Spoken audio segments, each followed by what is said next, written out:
Olá, graça e paz. Muito bom dia, boa tarde ou boa noite para você que está comigo aqui no nosso canal Semeando a Palavra com a missionária Késia, que sou eu. Como é bom estar com vocês mais um dia para juntos lermos a Palavra de Deus.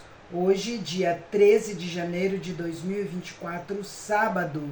E como é bom podermos juntos fazer esse momento, da leitura anual da Palavra de Deus.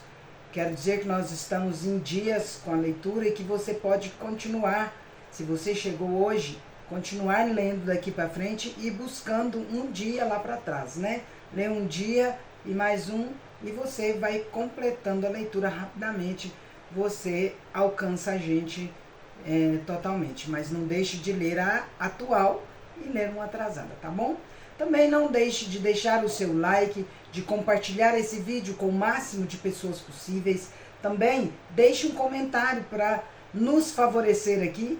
E se você é novo, se inscreva no canal, ative o sino de notificações e seja muito bem-vindo no nosso canal. Só lembrando que no final nós parabenizamos os aniversariantes e oramos por eles, tá bom? Então fique com a gente. Se você faz aniversário em qualquer data, pode ser agora em janeiro ou qualquer mês, deixa aí pra gente anotar, guardar e no dia oportuno te parabenizar aqui também, tá bom? Então vamos à leitura. Hoje nós faremos a leitura dos capítulos 40, 41 e 42. Estão vendo como está rápido, gente? Me digam aí no comentário o que vocês estão achando. Nós já estamos quase encerrando o livro de Gênesis. Se nós vamos para o 40, o livro de Gênesis são 50 capítulos. Lembrando que nós estamos lendo uma versão diferenciada a cada ano. Esse ano nós estamos lendo a nova versão internacional com abordagem cronológica. Primeiro ano nós lemos a ARA, que é a revista e atualizada. E também, no ano passado, nós lemos a NVT, que é a nova versão, esqueci o nome, nova versão, esqueci, depois eu falo para vocês direitinho, tem ali, é a NVT, deu um branquinho aqui, gente. Vamos lá então, José interpreta os sonhos de dois prisioneiros. Gênesis capítulo 40. Algum tempo depois, o copeiro e o padeiro do rei do Egito fizeram uma ofensa ao seu senhor, o rei do Egito. O faraó irou-se com os dois oficiais, o chefe dos copeiros e o chefe dos padeiros, e mandou prendê-los na casa do capitão da guarda, na prisão em que José estava. O capitão da guarda os deixou aos cuidados de José, que o servia. Depois de certo tempo, o copeiro e o padeiro do rei do Egito, que estavam na prisão, sonharam. Cada um teve um sonho, ambos na mesma noite, e cada sonho tinha sua própria interpretação. Quando José foi vê-los na manhã seguinte, notou que estavam abatidos. Por isso, perguntou aos oficiais de Faraó, que também estavam presos na casa do seu senhor: por que hoje vocês estão com um semblante triste? Eles responderam: tivemos sonhos, mas não há quem os interprete. Disse-lhes José: não são de Deus as interpretações? Contem-me os sonhos. Então o chefe dos copeiros contou o seu sonho a José. Em meu sonho vi diante de mim uma videira, com 3 ramos. Ela brotou, floresceu e deu uvas que amadureciam em cachos. A taça do faraó estava em minha mão. Peguei as uvas e as espremi na taça do faraó e a entreguei em sua mão. Disse-lhe José: esta é a interpretação. Os 3 ramos são 3 dias. Dentro de 3 dias o faraó vai exaltá-lo e restaurá-lo à sua posição. E você servirá a taça na mão dele, como costumava fazer quando era seu copeiro. Quando tudo estiver indo bem com você, lembre-se de mim e seja bondoso comigo. Fale de mim ao faraó e tire-me desta prisão, pois fui trazido à força da terra dos hebreus e também aqui nada fiz para ser jogado neste calabouço. Ouvindo o chefe dos padeiros essa interpretação favorável, disse a José: eu também tive um sonho. Sobre a minha cabeça havia 3 cestas de pão branco. Na cesta de cima havia todo tipo de pães e doces que o faraó aprecia, mas as aves vinham comer da cesta que eu trazia na cabeça. E disse José: esta é a interpretação. As 3 cestas são 3 dias. Dentro de 3 dias, o faraó vai decapitá-lo e pendurá-lo numa árvore, e as aves comerão a sua carne.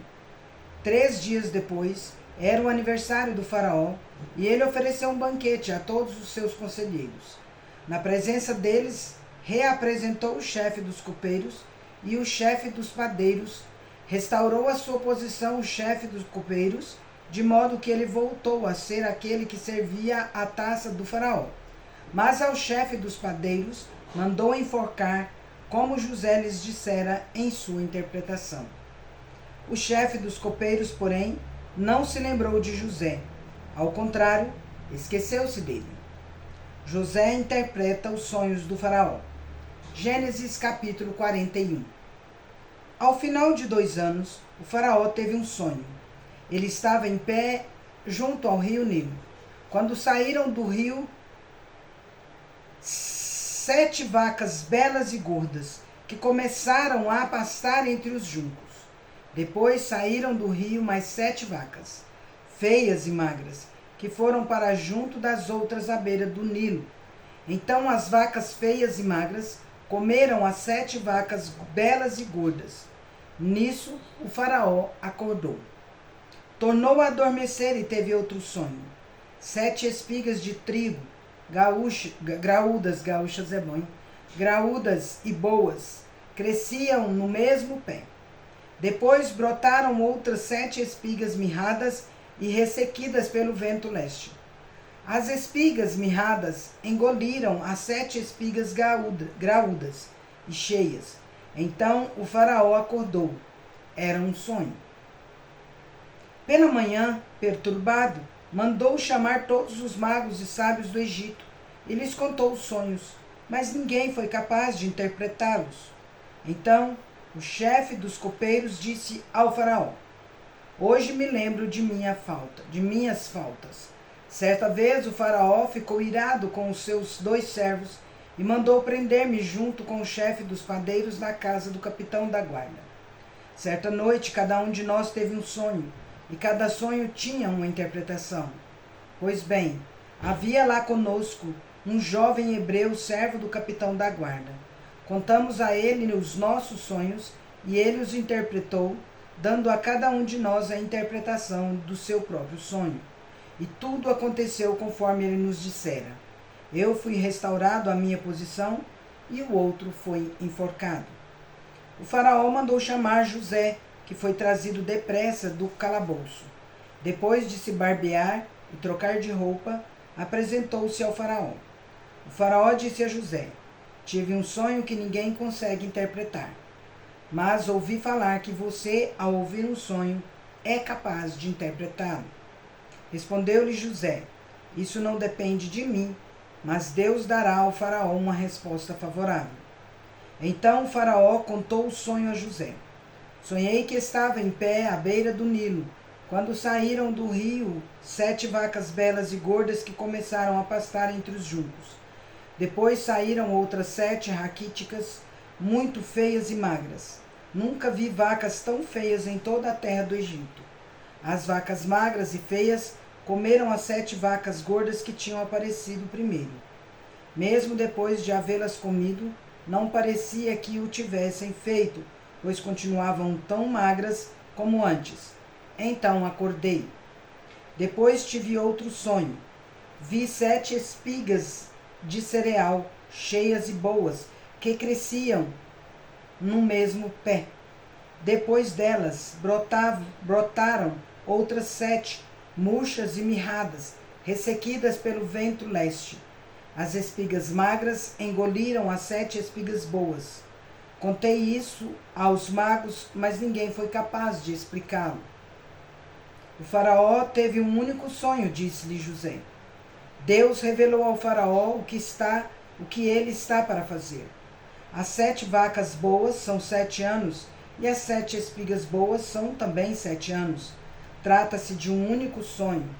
As 7 vacas magras e as feias que surgiram depois das outras, e as 7 espigas mirradas, queimadas pelo vento leste, são 7 anos. Serão 7 anos de fome. É exatamente como eu disse ao faraó. Deus mostrou ao faraó aquilo que ele vai fazer. 7 anos de muita fartura estão para vir sobre toda a terra do Egito, mas depois virão 7 anos de fome. Então todo o tempo de fartura será esquecido, pois a fome arruinará a terra. A fome que virá depois será tão rigorosa que o tempo de fartura não será mais lembrado na terra. O sonho veio ao faraó 2 vezes, porque a questão já foi decidida por Deus, que se apressa em realizá-la. Procure agora, o faraó, um homem criterioso e sábio, e coloque-o no comando da terra do Egito. O faraó também deve estabelecer supervisores para recolher 1/5 da colheita do Egito durante os 7 anos de fartura. Eles deverão recolher o que puderem nos anos bons que virão e fazer estoques de trigo que sob o controle do faraó serão armazenados nas cidades. Esse estoque servirá de reserva para os 7 anos de fome que virão sobre o Egito, para que a terra não seja arrasada pela fome. José no governo do Egito. O plano pareceu bom ao faraó e a todos os seus conselheiros. Por isso o faraó lhe perguntou: será que vamos achar alguém como este homem? Ou lhes perguntou: será que vamos achar alguém como este homem em quem está o Espírito Divino? Disse, pois, o faraó a José: uma vez que Deus lhe revelou todas estas coisas, não há ninguém tão criterioso e sábio como você. Você terá o comando de meu palácio e todo o meu povo se sujeitará às suas ordens. Somente em relação ao trono serei maior que você. E o faraó prosseguiu: entrego a você agora o comando de toda a terra do Egito. Em seguida, o faraó tirou do dedo seu anel selo e o colocou no dedo de José. Mandou-o vestir linho fino e colocou uma corrente de ouro em seu pescoço. Também o fez subir em sua segunda carruagem real. E à frente os arautos iam gritando: abram caminho!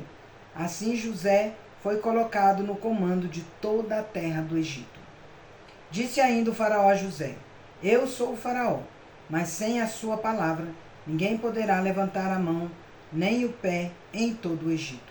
O faraó deu a José o nome de Zafenate Paneia e lhe deu por mulher a Zenate, filha de Potífera, sacerdote de On.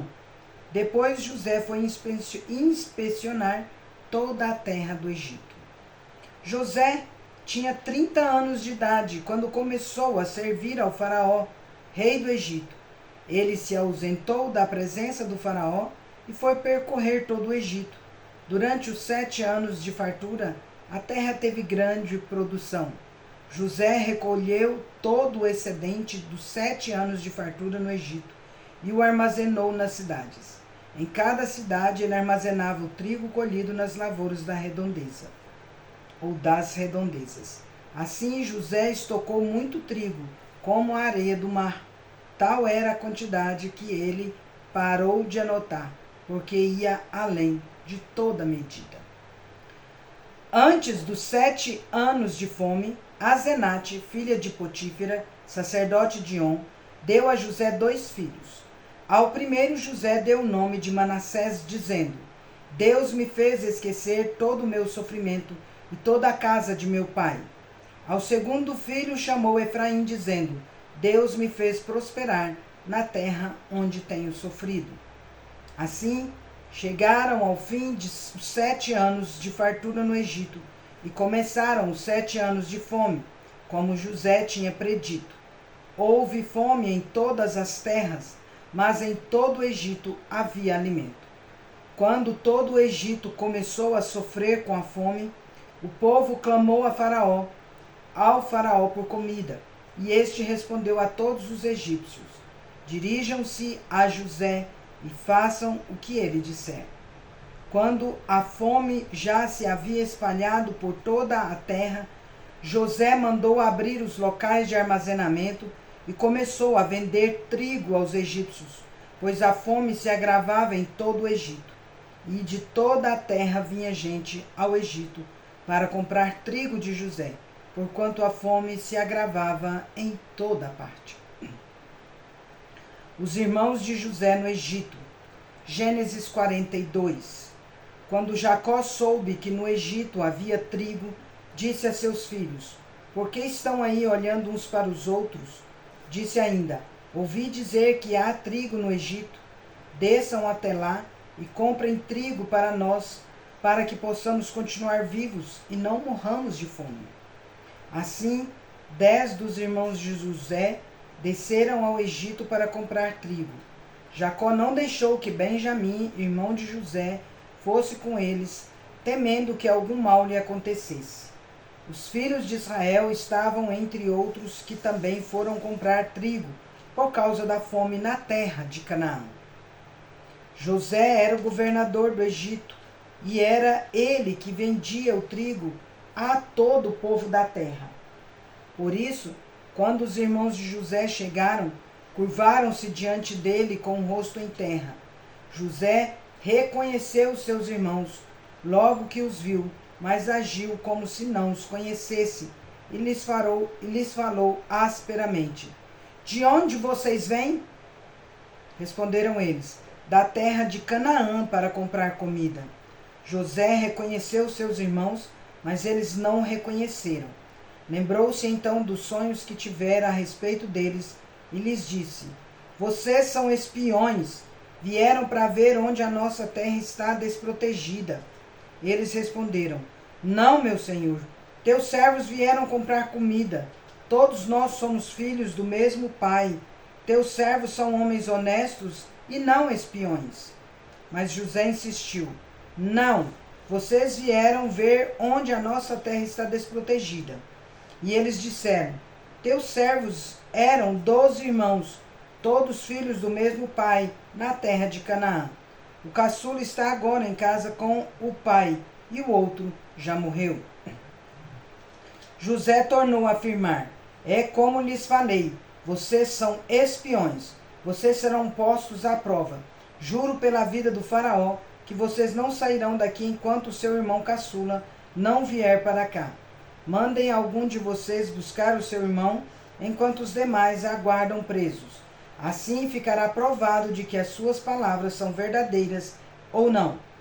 Se não forem, juro pela vida do faraó, que ficará confirmado que vocês são espiões. E os deixou presos 3 dias. No terceiro dia, José lhes disse: eu tenho temor de Deus. Se querem salvar sua vida, façam o seguinte: se vocês são homens honestos, deixem um dos seus irmãos aqui na prisão, enquanto os demais voltam levando trigo para matar a fome de suas famílias. Tragam-me, porém, o seu irmão caçula, para que se comprovem as suas palavras e vocês não tenham que morrer. Eles se prontificaram a fazer isso e disseram uns aos outros: certamente estamos sendo punidos pelo que fizemos a nosso irmão. Vimos como ele estava angustiado quando nos implorava por sua vida, mas não lhe demos ouvidos, por isso nos sobreveio esta angústia. Rúben respondeu: eu não lhes disse que não maltratassem o menino? Mas vocês não quiseram me ouvir. Agora teremos que prestar contas do seu sangue. Eles, porém, não sabiam que José podia compreendê-los, pois ele lhes falava por meio de um intérprete. Nisso José retirou-se e começou a chorar, mas logo depois voltou e conversou de novo com eles. Então escolheu Simeão e mandou acorrentá-lo diante deles. A volta para Canaã. Em seguida, José deu ordem para que enchessem de trigo suas bagagens devolvessem a prata de cada um deles, colocando-a nas bagagens, e lhes dessem mantimento para a viagem. E assim foi feito. Eles puseram a carga de trigo sobre os seus jumentos e partiram. No lugar onde pararam para pernoitar, um deles abriu a bagagem para pegar forragem para o seu jumento e viu a prata na boca da bagagem. E disse a seus irmãos: devolveram a minha prata. Está aqui em minha bagagem. Tomados de pavor em seu coração e tremendo, disseram uns aos outros: que é isto que Deus fez conosco?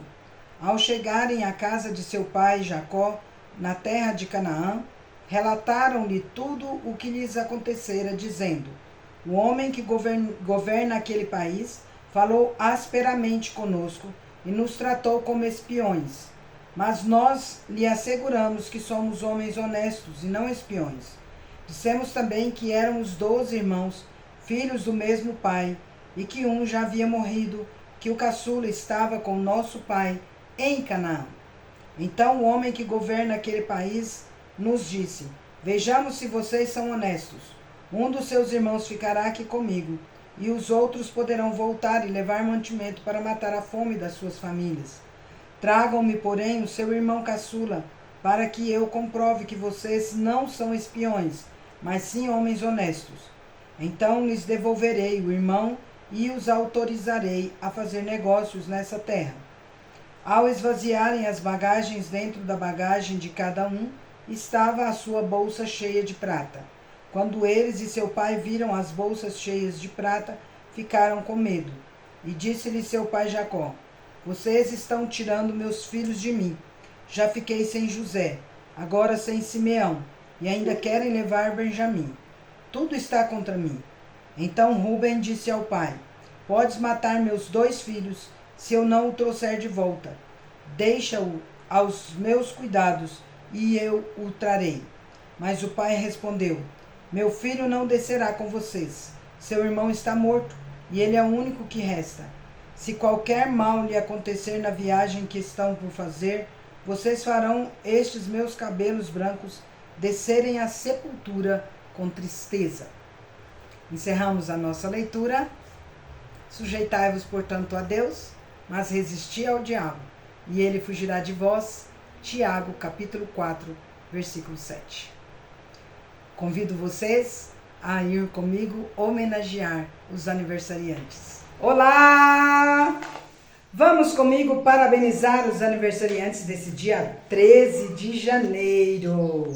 Quero lembrar que eu fiquei na dúvida lá qual versão é nova, versão transformadora que nós lemos no ano passado, tá? Se você ficou até aqui, você sabe, senão amanhã eu repito.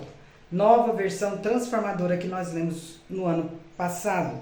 Era uma forma diferenciada de ler, né? Também, como nós estamos fazendo esse ano. Então, vamos lá. Os aniversariantes desse dia 13 é a Cristina Marques, lá de São José do Rio Preto. Parabéns, Cristina! A Nádila Rezende, lá de Tesouro. Parabéns, Nádila! E o Ailton Trindade, lá de Uberlândia. Parabéns, Ailton!